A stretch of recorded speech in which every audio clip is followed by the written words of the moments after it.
Welcome to Bedtime Stories. May your sleep be as cozy as the beautiful moon. The Real Princess. There was once a prince who wished to marry a princess. But then, she must be a real princess. He traveled all over the world in hopes of finding such a lady.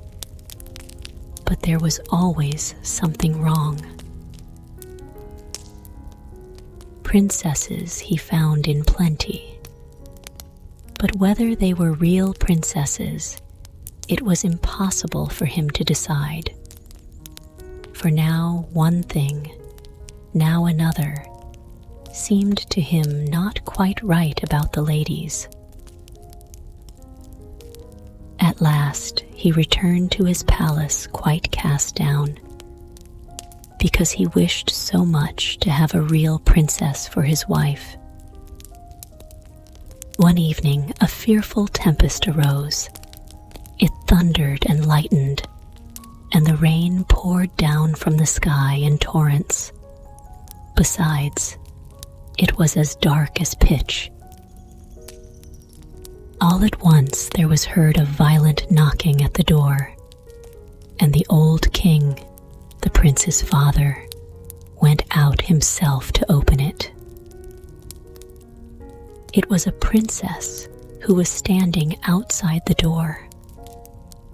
What with the rain and the wind, she was in a sad condition. The water trickled down from her hair, and her clothes clung to her body. She said she was a real princess. We shall soon see that, thought the old Queen Mother. However, she said not a word of what she was going to do, but went quietly into the bedroom, took all the bedclothes off the bed, and put 3 little peas on the bedstead. She then laid 20 mattresses one upon another over the 3 peas, and put 20 feather beds over the mattresses. Upon this bed, the princess was to pass the night. The next morning, she was asked how she had slept. "Oh, very badly indeed," she replied. "I have scarcely closed my eyes the whole night through. I do not know what was in my bed, but I had something hard under me, and am all over black and blue. It has hurt me so much." Now, it was plain that the lady must be a real princess, since she had been able to feel the 3 little peas through the 20 mattresses and 20 feather beds. None but a real princess could have had such a delicate sense of feeling. The prince accordingly made her his wife, being now convinced that he had found a real princess. The 3 peas were, however, put into the cabinet of curiosities, where they are still to be seen, provided they are not lost. Wasn't this a lady of real delicacy? The leapfrog. A flea, a grasshopper, and a leapfrog once wanted to see which could jump highest, and they invited the whole world, and everybody else besides, who chose to come to see the festival. 3 famous jumpers were they, as everyone would say, when they all met together in the room. "I will give my daughter to him who jumps highest," exclaimed the king, "for it is not so amusing where there is no prize to jump for. The flea was the first to step forward. He had exquisite manners and bowed to the company on all sides, for he had noble blood and was, moreover, accustomed to the society of man alone, and that makes a great difference. Then came the grasshopper. He was considerably heavier, but he was well-mannered and wore a green uniform, which he had by right of birth. He said, moreover, that he belonged to a very ancient Egyptian family, and that in the house where he then was, he was thought much of. The fact was, he had been just brought out of the fields and put in a pasteboard house, 3 stories high, all made of court cards, with the colored side inwards, and doors and windows cut out of the body of the Queen of Hearts. "I sing so well," said he, "that 16 native grasshoppers who have chirped from infancy and yet got no house built of cards to live in, grew thinner than they were before for sheer vexation when they heard me." It was thus that the flea and the grasshopper gave an account of themselves, and thought they were quite good enough to marry a princess. The leapfrog said nothing, but people gave it as their opinion that he therefore thought the more, and when the house dog snuffed at him with his nose, he confessed the leapfrog was of good family. The old counselor, who had had 3 orders given him to make him hold his tongue, asserted that the leapfrog was a prophet, for that one could see on his back if there would be a severe or mild winter, and that was what one could not see even on the back of the man who writes the almanac. "I say nothing, it is true," exclaimed the king, "but I have my own opinion, notwithstanding."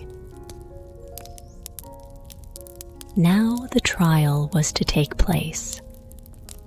The flea jumped so high that nobody could see where he went to, so they all asserted he had not jumped at all, and that was dishonorable. The grasshopper jumped only half as high, but he leaped into the king's face, who said that was ill-mannered. The leapfrog stood still for a long time, lost in thought. It was believed at last he would not jump at all. "I only hope he is not unwell," said the house dog, when, pop, he made a jump all on one side into the lap of the princess, who was sitting on a little golden stool close by. Hereupon the king said, "There is nothing above my daughter. Therefore, to bound up to her is the highest jump that can be made. But for this, one must possess understanding, and the leapfrog has shown that he has understanding. He is brave and intellectual. And so, he won the princess." "It's all the same to me," said the flea. She may have the old leapfrog, for all I care. I jumped the highest, but in this world, merit seldom meets its reward. A fine exterior is what people look at nowadays. The flea then went into foreign service, where it is said he was killed. The grasshopper sat without on a green bank and reflected on worldly things, and he said too, "Yes, a fine exterior is everything. A fine exterior is what people care about." And then he began chirping his peculiar, melancholy song, from which we have taken this history, and which may, very possibly, be all untrue, although it does stand here, printed in black and white. The False Collar. There was once a fine gentleman, all of whose movables were a bootjack and a hair comb. But he had the finest false collars in the world, and it is about one of these collars that we are now to hear a story. It was so old that it began to think of marriage, and it happened that it came to be washed in company with a garter. "Nay," said the collar, "I never did see anything so slender and so fine, so soft and so neat. May I not ask your name?" "That I shall not tell you," said the garter. "Where do you live?" asked the collar. But the garter was so bashful, so modest, and thought it was a strange question to answer. "You are certainly a girdle," said the collar. "That is to say, an inside girdle. I see well that you are both for use and ornament, my dear young lady. "I will thank you not to speak to me," said the garter. "I think I have not given the least occasion for it." "Yes, when one is as handsome as you," said the collar, "that is occasion enough." "Don't come so near me, I beg of you," said the garter. "You look so much like those men folks." "I am also a fine gentleman," said the collar. "I have a bootjack and a hair comb." But that was not true, for it was his master who had them, but he boasted. "Don't come so near me," said the garter. "I am not accustomed to it." "Prude," exclaimed the collar, and then it was taken out of the washing tub. It was starched, hung over the back of a chair in the sunshine, and was then laid on the ironing blanket. Then came the warm box iron. "Dear lady," said the collar, "I feel quite hot. I am quite changed. I begin to unfold myself. You will burn a hole in me. Oh, I offer you my hand." "Rag," said the box iron, and went proudly over the collar, for she fancied she was a steam engine that would go on the railroad and draw the wagons. "Rag," said the box iron. The collar was a little jagged at the edge, and so came the long scissors to cut off the jagged part. "Oh," said the collar, "you are certainly the first opera dancer. How well you can stretch your legs out. It is the most graceful performance I have ever seen. No one can imitate you." "I know it," said the scissors. "You deserve to be a baroness," said the collar.